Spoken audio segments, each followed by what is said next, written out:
جو لوگ اللہ اور اس کے رسول صلی اللہ علیہ وسلم کے مخالفت کرتے ہیں، یعنی الٹے کام کرتے ہیں، جو اللہ نے بولا، جو رسول صلی اللہ علیہ وسلم نے بولا، اس بات کے برخلاف کام کرتے ہیں، یعنی بات کو نہیں مانتے، الٹے جواب دیتے ہیں کہ پھیر دیتے ہیں بات کو.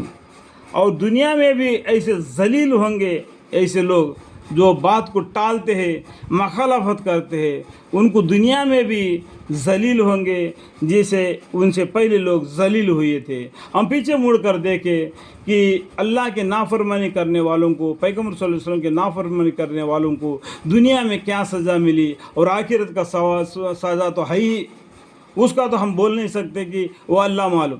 اور ہم نے کھلے احکام نازل کیے ہیں. یہ کھلے قرآن کیا ہے، بالکل کھلا اوپن ہے، سمجھنے والے کے لیے سمجھنا آسان ہے. یسرنا القرآن ذکر فاحل میں مدثر، ہم نے قرآن کو آسان کر دیا. اللہ تعالیٰ بولتے ہیں، اللہ تعالیٰ قرآن کو آسان کر دیا، کس لیے؟ تاکہ تم سمجھو، عمل کرو، اپنے بیوی بچوں کو سکھاؤ، بتلاؤ. یہ اللہ کا حکم ہے، ٹھیک ہے. اس لیے تو یہ لوگ بولتے ہیں کہ قرآن بھائی عربی الفاظ میں ہے، ہم کو پڑھنا بڑا مشکل ہے، ہم تیلگو میں پڑھ لیتے ہیں یا ہمیں تمل میں پڑھ لیتے ہیں. دیکھو، تمل، اردو، تیلگو میں پڑھنے سے کیا ہوتا ہے، اس کا اتنا انٹرسٹ یا اتنا معنی نہیں معلوم ہو جاتا ہے جو الفاظ عربی میں ہیں، جو الفاظ اردو میں ہیں. ٹھیک ہے.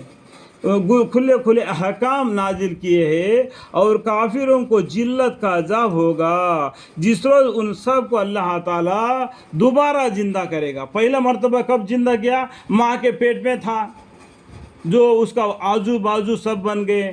18واں پیارا پہلے پیجی آخر میں لکھا ہوا ہے، ماں کے پیٹ میں بچہ تیار ہو جاتا ہے. پھر اللہ کے حکم سے روح پھونکنے والا فرشتہ آ کے اس کے بدن کے اندر روح پھونک دیتا ہے، تب اس کا کلیجہ چلنا شروع ہو جاتا ہے، جب تک مرنے تک. جب وہ مر گیا تو اس کا کلیجہ ٹک جاتا ہے. ٹھیک ہے. ماں کا پیٹ میں اس کو زندہ کر دیتا ہے. کافروں کو ذلت کا عذاب ہوگا جس روز ان سب کو اللہ تعالیٰ دوبارہ زندہ کرے گا. یعنی پہلے مرتبہ کہاں زندہ کیا؟ ماں کے پیٹ میں، اور دنیا میں آنے کے بعد اس کو مار دیا. پھر کہاں لے گیا؟ زمین میں لے گا. منہا خلقناکم وفیہا نعیدکم ومنہا نخرجکم تارۃ اخری. پھر زمین سے اس کو اٹھنا ہوگا، پھر دوبارہ زندہ کیا مرنے کے بعد میں. یہ معلوم ہو گیا 2 بار زندہ کرنے کا. پھر ان کا سب کیا ہوا ان کو بتلا دے گا. جو نام اعمال ہے فرشتے بانٹیں گے، دہنے ہاتھ میں بھے ہاتھ میں.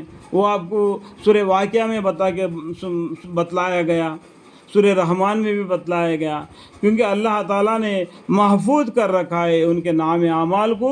اللہ تعالیٰ نے محفوظ کر کے رکھا ہے. کہاں محفوظ کر کے رکھا ہے؟ یہ آپ کو جواب ملے گا 30واں پارے میں. ایک سورہ ہے، نیک لوگوں کی دفتر نام اعمال کا کہاں ہوتا ہے، برے لوگوں کے نام اعمال کا دفتر کہاں ہوتا ہے، اس سورے میں لکھا ہوا ہے. اس سورے کے بعد میں سجدے کی آیت ہے، وہ سورہ آ جاتا ہے. یہ اشارہ میں آپ کو دے رہا ہوں. اور یہ لوگ اس کو بھول گئے. اور اللہ ہر چیز پر مطلع ہے، یعنی یہ اپنے نام اعمال کو بھول گئے، لیکن اللہ تعالیٰ سب کچھ جانتا ہے، اس کا پر مطلع ہے. وہ جو فرشتے لکھے ہوئے اس کے نام اعمال کو وہ اسے بیان کریں گے. وہ نام اعمال تو رہنے دو، لیکن اس کے جسم کا جو بدن ہے نا، وہ خود گواہی دے گی، کوئی بات چھپی نہیں رہے گی. اور اللہ تعالیٰ دلوں تک کی باتوں کو جاننے والا باریک بن باخبر ہے. ان ربہم بہم یومئذ لخبیر. اللہ تعالیٰ کو قیامت کے دن تمہارے متعلق تم کو پوچھنے کی ضرورت بھی نہیں پڑے گی. اللہ تعالیٰ تمہارے الحالات کو جانتا ہے.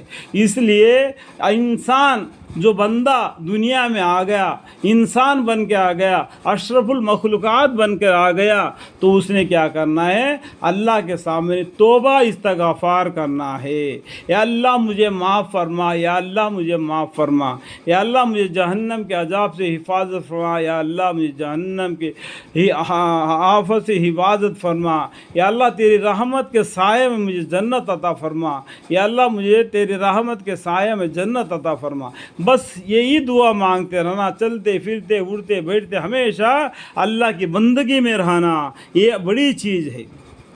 اللہ یہ لوگ کیا کیا، جو نام اعمال کو بھول گئے، وہ اللہ تعالیٰ نے اس کو اپنے پاس ضبط کر کے رکھ دیا۔ یہاں تک کہ بیان کے درمیان میں جو بھی غلطی مجھ سے ہو گئی تو اللہ مجھے معاف فرمائے اور مجھے علم عطا فرمائے۔ وَقُلْ رَبِّ زِدْنِی عِلْمًا وَقُلْ رَبِّ زِدْنِی عِلْمًا قَالَ رَبِّ اشْرَحْ لِي صَدْرِي وَيَسِّرْ لِي أَمْرِي وَاحْلُلْ عُقْدَةً مِّن لِّسَانِي يَفْقَهُوا قَوْلِي رَبَّنَا آتِنَا فِي الدُّنْيَا حَسَنَةً وَفِي الْآخِرَةِ حَسَنَةً وَقِنَا عَذَابَ النَّارِ آمین۔